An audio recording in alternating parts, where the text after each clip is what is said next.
एक बार एक व्यक्ति भगवा चोला पहन के ट्रेन से जा रहा था। उसके सामने दो अंग्रेज औरतें बैठी थी जो कि उसका भगवा चोला देख के उसका मजाक उड़ा रही थी।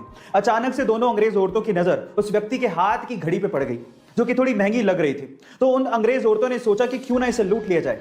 उन दोनों अंग्रेज औरतों ने इस व्यक्ति से कहा कि तुम हमें ये घड़ी दे दो, अदरवाइज हम लोग पुलिस को बुलाएंगे और ये कहेंगे कि तुम हमसे बदतमीजी कर रहे थे।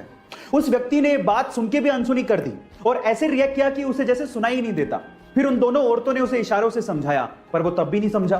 फिर उसके बाद उस व्यक्ति ने दोनों अंग्रेज औरतों को इशारों से कहा कि जो भी कहना है वो लिख के दे दो। तो उन दोनों अंग्रेज औरतों ने ये लिख के दिया कि तुम हमें ये घड़ी दे दो, अदरवाइज हम पुलिस को बुलाएंगे और कहेंगे कि तुम हमसे बदतमीजी कर रहे थे।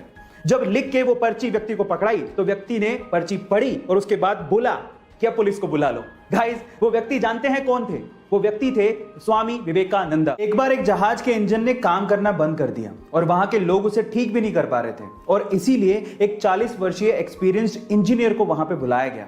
उस इंजीनियर ने जहाज के इंजन को बड़े ध्यान से देखा और फिर उसके बाद अपने बैग से एक हथौड़ा निकाला और फिर इंजन के एक स्पेसिफिक जगह पर हथौड़े को मारा तो इंजन चालू हो गया। 3 दिन बाद ही उस इंजीनियर ने जहाज के मालिक को लगभग $10,000 का एक बिल भेजा। जहाज का मालिक $10,000 के बिल को देख के हैरान रह गया। उसने कहा कि तुमने किया ही क्या है, हथौड़ा ही तो मारा है, इसके लिए $10,000 का बिल। तो फिर उस आदमी ने जो जवाब दिया वो आप लोगों को सुनना चाहिए।